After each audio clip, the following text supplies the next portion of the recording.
Ladies and gentlemen, please join me in a very loud and warm reception for the 45th President of the United States and our Commander-in-Chief, President Donald J. Trump.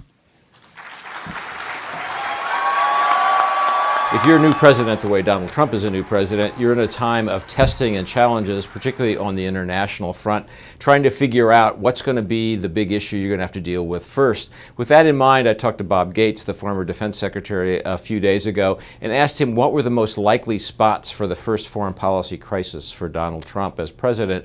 He listed four possibilities. One is a confrontation with Iran in the Persian Gulf. The second was a possibility of a confrontation with North Korea over its nuclear weapons. The third was a potential confrontation with China in the South China Sea, where they've been active building artificial islands. And the fourth was a potential confrontation with Russia in the Baltic Sea.